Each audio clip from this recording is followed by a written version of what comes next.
masalah kualiti kerja hidup dan waktu pekerjaan. I cannot see that this high turnaround issues is something that they are calling for at this point, because they know AI is coming, they know automation is coming up, and if you have people who have been sitting there for a long time, very senior staff, and with all these new advancements in technology, like me, you can get a full legal write-up within ChatGPT, maybe the premium versions can get you like citation and stuff. Of course, it eases things up. At the same time, people are feeling, hey, look, if I just subscribe for 400 ringgit high-spec premium citation site, I probably don't have to employ another staff to do that, which was done 5 years or 10 years ago. Yeah. And it is going on in a lot of organizations where they feel that the older employees are not able to adapt as the younger ones. The younger ones maybe by do it in a faster time, but they have a lot of demands as well. Absolutely. Which is like if you were employing a Gen Z compared to a baby boomer, the whole employment process is going to be different. Very different. The communication is different. The demands are going to be different. The demands are different. And you don't expect them to like sitting down at the desk at 8 o'clock. They might be in the cafe at 8 o'clock. Yeah. Kita feel ni pancreatic cancer. Bersama saya Dr. Roland Victor. satu benda yang one of the worst stress can happen bila you makan tak sedap. Doktor, saya punya culture kena makan nasi. Zaman moden. But at every second of your life you either earn or learn. Batu Medic Show. Episod kali ini dibawakan khas oleh R-Flux daripada Healthy Nation. R-Flux ialah salah satu substitute pemakanan yang kepada orang ada masalah gastrik dan juga GERD. Kebiasaannya kita akan dengar mereka akan gunakan ubat berdasarkan kapur ataupun air kapur. So Healthy Nation R-Flux ni dia sangat menarik kerana menggunakan coral calcium. That means coral lah, daripada cengkerang. Dan juga organic green tea nutrition, artichoke, aloe vera, kelp dan juga moringa. So untuk maklumat lebih lanjut boleh berjumpa dengan farmasi-farmasi independen berdekatan anda untuk bertanyakan tentang R-Flux. Hello semua dan selamat kembali ke Lesung Batu Medic Show bersama saya Dr. Roland Victor. Dan hari ini topik perbincangan kita tentang masalah kualiti kerja hidup dan waktu pekerjaan. Tapi topik ini akan dibentangkan dan dibawakan dalam bahasa Inggeris dan bersama saya hari ini Sharmila Ravendran. Welcome to Lesung Batu Medic Show. Thank you for having me. And today's topic is going to be well-being at work. It's technically a very long and very broad topic, but I want to begin on your journey and how did you get into something that is well-being, very related to wellness? Okay, I'll tell you a little bit about my background. So I've been in legal practice for 21 years. So I've been a lawyer doing dispute resolution. So I'm in court most days, fighting other people's fights. So it has been stressful from day one. I mean, if you talk about stress and anxiety, we live it. 14 years ago, I set up my own law firm. Also partially due to stress levels, me wanting to manage my stress levels and not being dictated by other people's, routine, with larger law firms situation. So, I've been on my own. And because I've been on my own, I've been able to volunteer my time for projects that I'm passionate about. I'm very passionate about women empowerment. So I'm also one of the founding members of an organization called Lean In Malaysia, which is a women empowerment platform for corporate Malaysia. So women in corporate Malaysia. So we see a problem, if you look at Malaysia, we see an issue with women leaving the workforce for various reasons. Stress being one of them. Not having enough support at home to take care of children being another, among many other reasons. So through that journey with Lean In, I then got into the well-being at work agenda because my good friend Hetal Doshi, who is the founder of OSIC, is also part of a I remember her. Part of Lean In. And so we started looking at that for the legal industry. Okay. Yeah, and of course, apart from that, I also volunteer. I used to volunteer I was the chair, of the Gender Equality and Diversity Committee under KL Bar. And so through that role that I held for 2 terms, we used to get a lot of complaints from lawyers about stress and about bullying at the workplace, about sexual harassment. And so I realized that there was a massive problem that needed to be dealt with. So we did a bit more work on that area. We reached out to other lawyers to find out what it was really on the ground. And Hetel has come in recently to appoint me as one of the thought leaders for the legal profession. Okay. So we, through the Bar Council and the Kuala Lumpur Bar Committee, we're trying to now gather data on where exactly we are in terms of well-being for lawyers and legal practitioners. So that's my journey, and I do all this on a volunteer basis. I still run my law firm. I have an amazing team of lawyers, and we do what pays the bills, lah, pretty much. So when you mentioned that, like there's also another additional task coming in, where you have this NGO work, and then you have to go to court, and then also manage family and your lifestyle. Yes. Now, how do you balance all of that now? Adding another responsibility. Oh my God. No, I don't see it as a responsibility, because I think the volunteer work really fuels me to do the work that, my 9 to 6 or 9 to 5 job, right? So the volunteer work gives me a reason or a meaning. There's a meaning to my life. Apart from just doing the day-to-day 9 to 6, paying bills and getting paid by clients and going to court, the volunteer work with Lean In and doing things with the KLBA committee, and I believe that the younger generation should look into doing this kind of things, because you open your mind, you meet new people, and you wake up feeling that there's a purpose in life. Oh, that's great. That's great. And based on, currently you're very much focused or zoomed into what's going on in like legal practices and the challenges that lawyers see. Yeah. If you open the sphere, going a bit more larger, your involvement with what Hetel's doing, what kind of data that y'all are seeing that the average Malaysian who is working in corporate or working in government are facing in terms of this work-life balance? So let's start by making let's look at the difference between mental health issues and well-being at work issues, right? Because I think they're two completely different things, and we tend to kind of put it together. But I think if you look at mental health issues, which is what a lot of the government is looking into, right? If you're looking at legislation, they're looking to legislate on mental health issues. But mental health issues is when you have an illness, you're diagnosed. That's the mental health coming in, right? Correct. So you've got diagnosis from a doctor, that's a psychiatrist, who says that you are schizophrenic or you're bipolar type 2, bipolar type 1, and you need to be on medication. Right, but the well-being at work sphere is wider, or probably I won't say wider, different. Why? Because we're looking at things like how do I feel? Do I feel safe at work? Do I feel happy to go to work? Am I being pressured? Do I have peer pressure? Is my boss a bully? Am I being sexually harassed?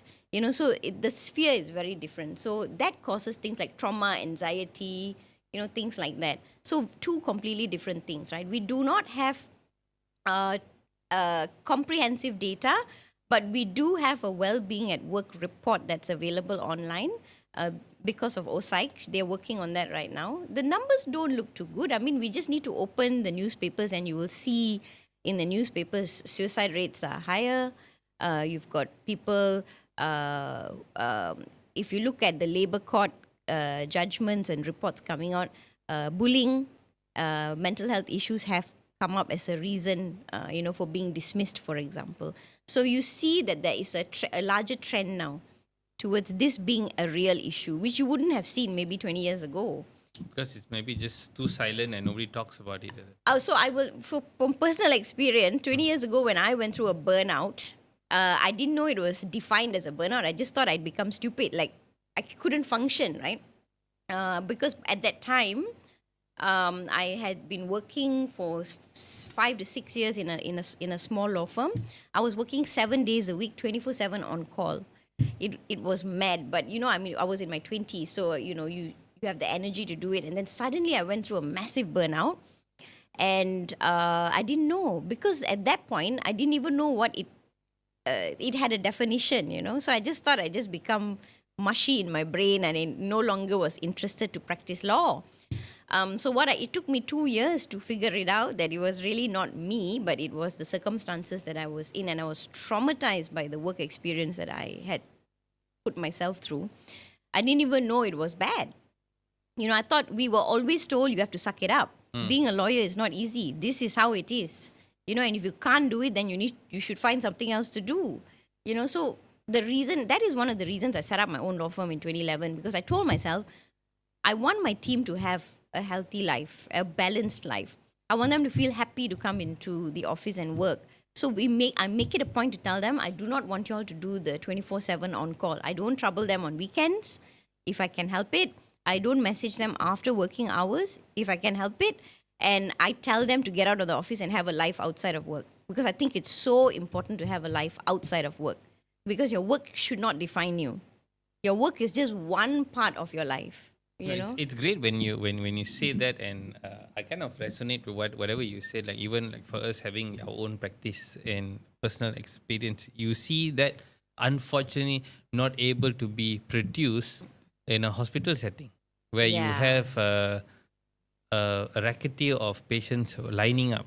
Correct. I mean, can I leave at 5 o'clock when there's another 10 people saying that? And I can tell my boss like 5 o'clock punch card. I need to exit. Yeah, correct. This is always the thing that I realize it's easy when it's in a micro business or maybe even a micro SME. It's within your control. Yeah, right? You go. If I want to give like Raya an extra 2 days or 3 days, I can decide that. Absolutely. But when it comes to like a big banking organization and you have like dragons like they're breathing, I need the report tomorrow morning 8 o'clock at my table because I've got some chairman's meeting at 9:30, and the whole team sort of has to scramble at night to get that out. Doc, it's culture. It's really culture and values and what you hold as important, because in the legal industry, we do have smaller practices where the bosses don't sleep and work like normal people. So they sleep during the day and they work at night.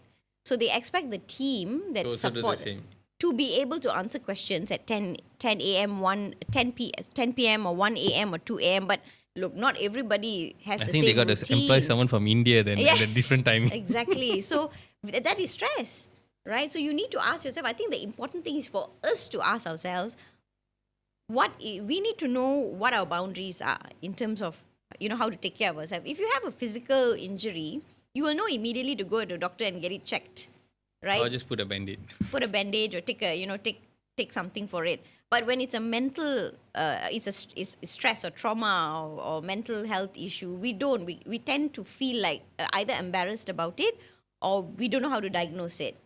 So I think it's so important to do that work with yourself and say, is this the kind of life I want? And if it's not, it's okay to exit and find something that works for you.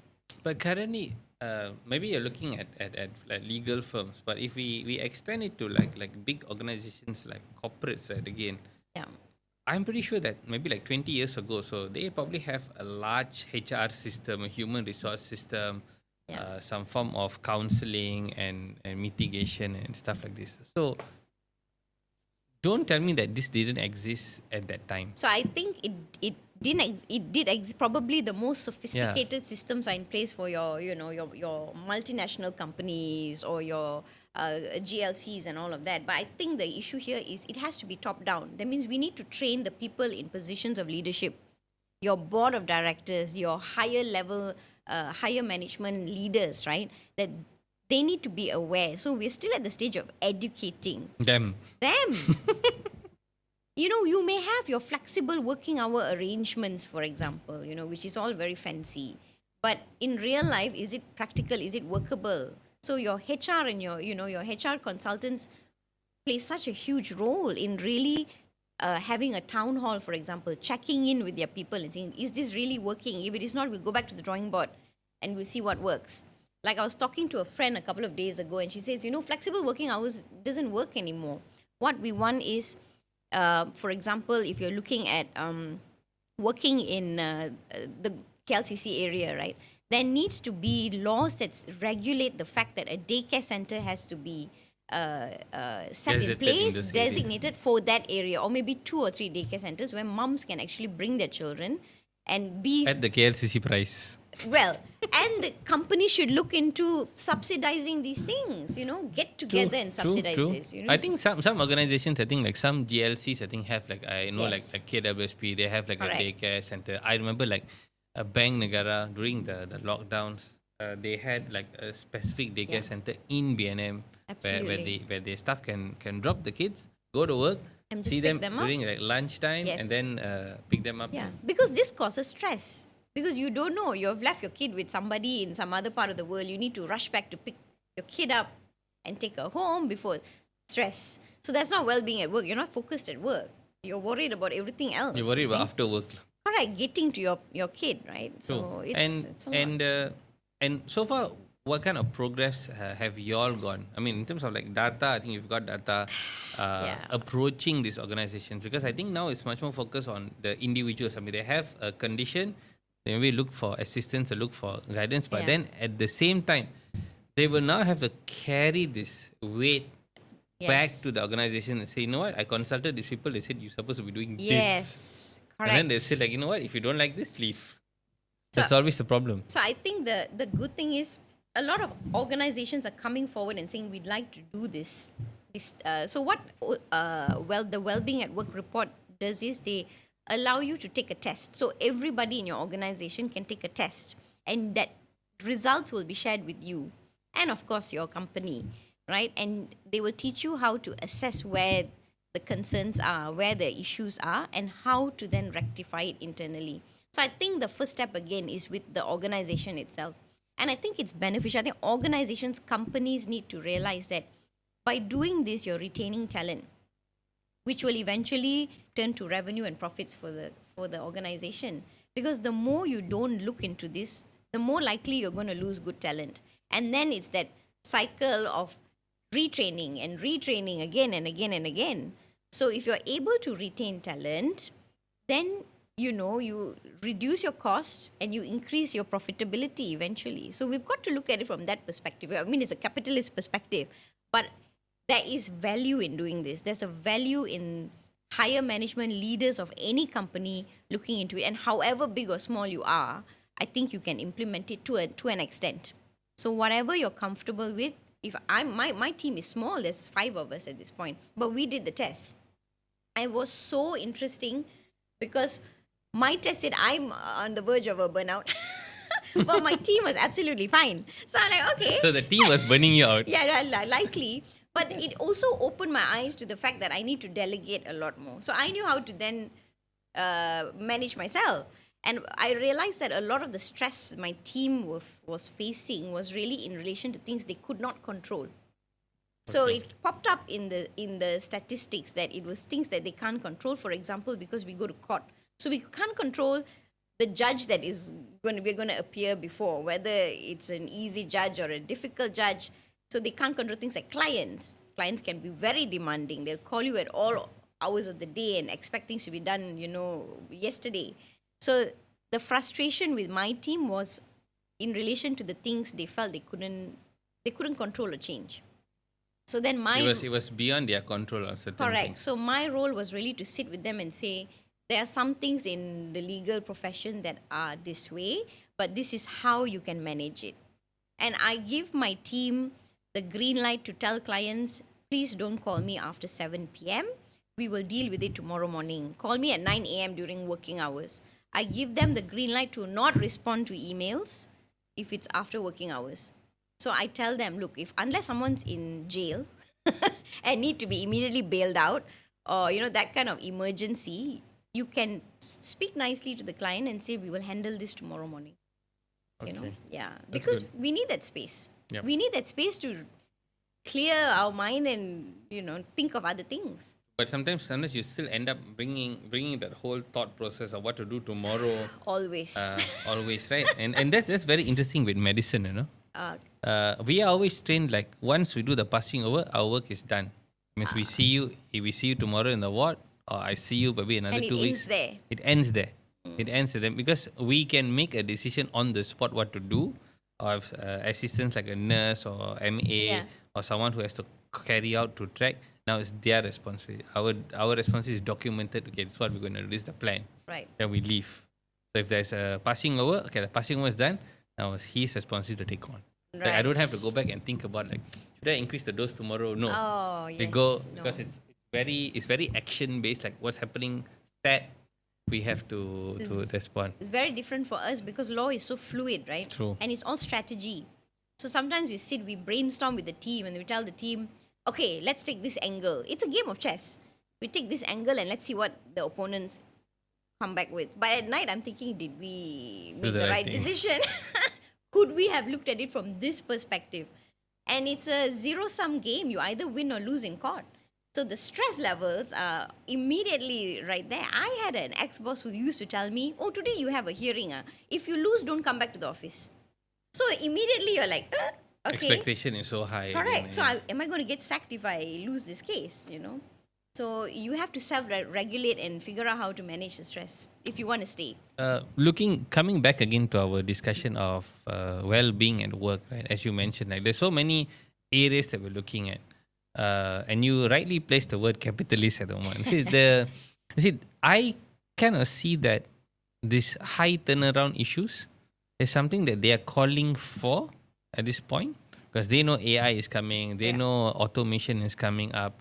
And if you have people who have been sitting there for a long time, very senior staff, and with all these new advancements in technology, like me, you can get a full legal write-up within ChatGPT. with ChatGPT, or maybe the premium versions can get you like citation and stuff. Yes. Of course, it eases things up. At the same time, people are feeling, hey, look, if I just subscribe for 400 ringgit high-spec premium citation sites, I probably don't have to employ another another staff to do that, which was done maybe 5 years or 10 years ago. Yeah. And it is going on in a lot of organizations where they feel that the older employees are not able to adapt as the younger ones. The younger ones maybe by do it in a faster time, but they have a lot of demands as well. Absolutely. Which is like if you were employing a Gen Z compared to a baby boomer, the whole employment process is going to be different. Very different. The communication is different. The demands are going to be different. The demands are different. And you don't expect them to like sitting down at the desk at 8 o'clock. They might be in the cafe at 8 o'clock. Yes. Maybe sort of discussing what's happening. But when you have like an baby boomer who is the chairman, it's like, what are they doing? So that is such an important discussion because I think we cannot deny the fact that having senior members is still an important part of any organization. They come with experience, they come with EQ, which unfortunately some people, younger generation, haven't gotten to that point where they are able to communicate even, in an efficient or, manner. So I think we have organizations would do really well to learn how to get the older generation in the organization and the younger generation to communicate and work better, and communication is key in everything. And I think we lost that with COVID because then everything started becoming WhatsApp messages and we've lost the ability to look someone in the eye and have a conversation with the person, It was like, so between just WhatsApping him or picking up the phone and making a call, I just WhatsApp him. Let's see whether got double tick. Correct. Emails and all of this, right? So I think we've lost that ability and we need to get back there in terms of... As much as you said, like, we lost that ability, but because communication has that immense speed, we don't send letters anymore and wait for 2 weeks to reply. I can only imagine 20 years ago how legal practice was, like send a letter and receive, then reply back. Exactly. I mean, when I started practice, but we had sometimes a that was fax fun. machine. You have time to delay. It is true. The fax will come in like slowly and we'll be standing there looking at the fax machine like, okay, we can deal with this tomorrow. Okay, But it's so different now. It's on your phone immediately. Exactly. And then once you have read it, then you feel like so obliged that you got to reply. Because the other guy on the other side is like waiting. When you going to reply? And then this WhatsApp group chats that clients love to have. So they will email you and then they'll create a group chat and then they'll send the same message in there and they start bombarding you with documents on WhatsApp. So I have to draw certain boundaries and I tell them no documents. So this is how we work. The firm works this way. We don't accept documents via WhatsApp because it's very confusing. There might be duplication. We might miss out some documents. Please email it to us. Use a Dropbox link And so I think we have to set as organizations, as companies, as bosses, we need to set the boundaries for our team, because it's very difficult for someone in a junior position to instruct the client that, sorry, I'm not going to do this, unless we empower them to do that.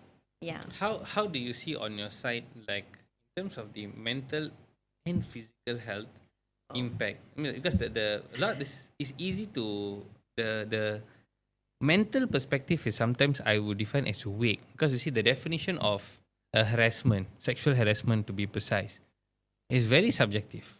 If one is okay on the date, then it's no problem. But if someone attempts to try to speak up, it's harassment. So it's a very fine line. I It's mean, like like versus no. Well, we do have the Sexual Harassment Act now. So there is a definition. Yes, the definition is also like everything law is subject to interpretation. So there are some guidelines that we can follow. I mean, a couple of years ago, there was a reported industrial court decision where the industrial court chairman said using the word sayang on your subordinate is sexual harassment. So then when that happened, I mean, of course, we had to advise our clients or companies, right? Like, if you're going to if this is the culture in the office and you use words like honey or sayang, you could possibly be faced with a sexual harassment complaint. So everyone was taken aback, like, what? I mean, that's ridiculous, because, we're all friends and we've been working with one another for 30 years and that's how we speak to one another. So I always tell them it is not a problem until it becomes a problem. Exactly. Right? So someone might tolerate it for 10 years. And then in the 11th year, she might feel, I no longer want this. I'm not comfortable with this anymore. And then it becomes an issue. Again, so that's why training is important, communicating is important, having a proper HR system to receive complaints and deal with complaints, whistleblower policies.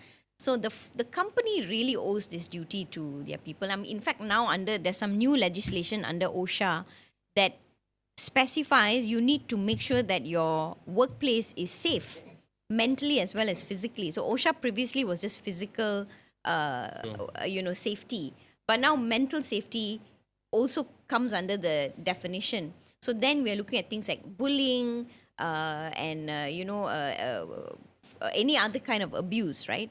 So companies need to start looking into these things. How do companies run away with that in terms of like bullying? Because is it because when they employ there's specific KPI they need to meet? Sorry, and I mean, when you see like when this definition of bullying comes in, whether you're overburdened, whether it's medical or non-medical segments, what is the definition of bullying then? Unfortunately, we are not there yet. We're not there yet. So the bullying is going to go on. The definition, I mean, there have been some talks about legislation coming through. It will take some time. But it is an issue, and I think the government has acknowledged that they need to look into this. So the lawmakers are looking into it. But look, the Sexual Harassment Act took us Long years. time. Exactly. So I'm trying to be because positive. I kind of feel sometimes it's a two-edged sword, because they don't want to address it because they are also doing the same thing in the system. Yeah, because it's been allowed. Certain things are cultural, right? So a certain culture is allowed for years. Like, I mean, I will say it because this is something public. So if sexual harassment in the legal profession, right? Recently there's been a lot, maybe a couple of years ago, there's been a bit of media coverage on sexual harassment in the legal profession. There was some statistics that the International Bar Association carried out some surveys and found that Malaysia was on the higher end of sexual harassment law firms.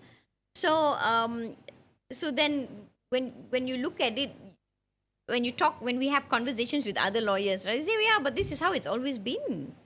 It was never an issue before. We all went through it, but we dealt with it, But it doesn't make it right. Exactly. So we ourselves have forgotten the boundaries. We have forgotten what is right and wrong, what is black and white. So too many shades of grey, And I think the younger generation are pushing back and saying, no, we're not going to take this. And I respect that. Yeah, and I think, yes, I respect it, and we have to work with them because they are the future generation. They are going to take over. They are the leaders of tomorrow. And a lot of things when we look at the agencies and education system, I mean, we are very ill-trained in terms of acts and regulations. So people do not know what is their right, what they can, they can't do and stuff. So when it comes to employment, they feel like it's a norm because they're gonna ask a bit of a senior person, does this happen all the time? Yeah, suck up and do it. Correct. Kind of thing. Exactly. And I think with enforcement is a concern in Malaysia as well. We have laws, but the question is, can we follow through?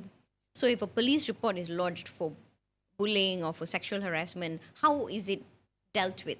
Is there a proper investigation? Are our enforcement officers trained to deal with these kinds? So there's so many aspects to this whole process. It's just not a one-off policy and then everyone goes home. It's a complex, comprehensive process that has to follow through on different levels, you see. True, So a lot of work needs to go into it. Yeah. A lot of work. A lot of work. So moving forward, your journey in all your empowerment that you're doing, what are your hopes? Where do we get something more concrete? How's the legal, I mean the bar council, KL bar that you help out with, working with national agencies and also like getting more corporates in for them to listen. Okay, this is the things that there's an update with acts and regulations. Okay, what the workers have to know, what are their boundaries and stuff, because it's public, they don't know. When there's a problem, then only everything just bursts out. Yeah, it's very interesting because if you notice, a lot of things become public because of social media. If it wasn't for social media, no one would speak about, no one would address these things. So a lot of the complaints that come through, I mean, for me as a lawyer, because I do labor matters, right, labor court matters, and a lot of my clients say, oh, this thing became an issue once I posted it on Twitter.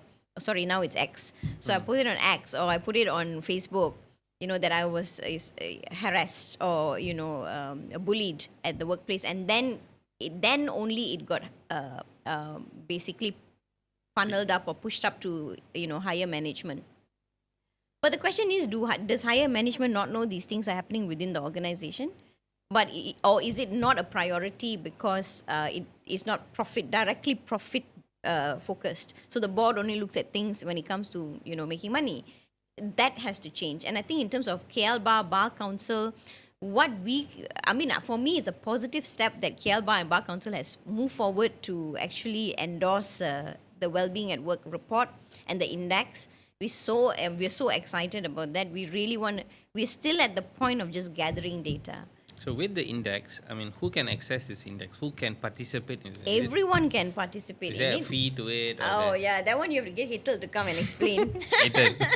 But we will get you next year. Yes, because it's an amazing thing. Because I learned so much about myself through that report. I didn't know, and it is based on some international standards as well. It's just not something they plucked out of thin air. So it's based on international standards. So they've come up with a very comprehensive report that we can do. And I think organizations have to take that first step.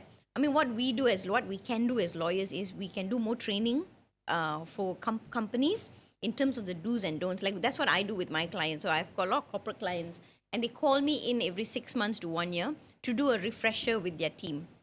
So we look at issues like mental health, bullying, sexual harassment, how to conduct yourself. So a variety of things, but with a legal slant to it. Okay. Yeah, but it's not entirely legal. It's really telling them how to behave, really.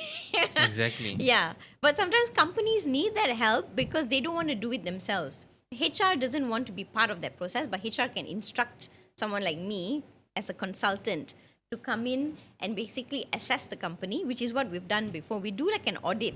So we sit with your HR team, we sit with your legal team, we have a town hall with your staff, which is private and confidential. We gather the information and then we come up with a plan for the company moving forward. Okay. And usually something like this, how long will it take? Depends on the size of the company, really. Of course, larger companies, it's not a one-off solution. It is something that you need to do actively over months.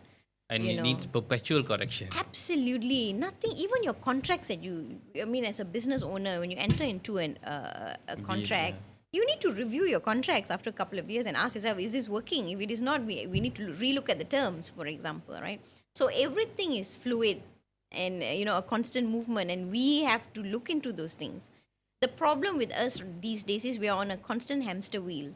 We just That's the work life. day in, day the same thing, right? So we need to step off the hamster wheel and refocus and ask us, okay, what is important? What is a priority moving forward?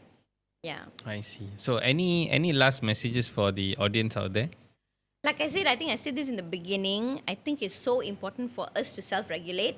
We need to, we are our own priority. So we need to make ourselves a priority and ask ourselves where our boundaries start and where they end. What can you tolerate and what you will not tolerate? And it's so important for us to do that work on ourselves. These days, everything is on social media, everything is on Instagram, and it's all about other people's perception of us. But I think it's time for all of us to look within and spend a bit of time with ourselves and understand ourselves better. We've lost that ability. We don't even know what we like and what we don't like, and what makes us uncomfortable, what behavior makes us uncomfortable, what language makes us uncomfortable. So if you're the kind that is not used to, 4-letter words being used at the workplace, but you are with a boss who uses 4-letter words every day, or someone who makes bad jokes or dirty jokes every day, and it stresses you out, you need to be able to recognize, I'm stressed. This stresses me out and it's not good for me.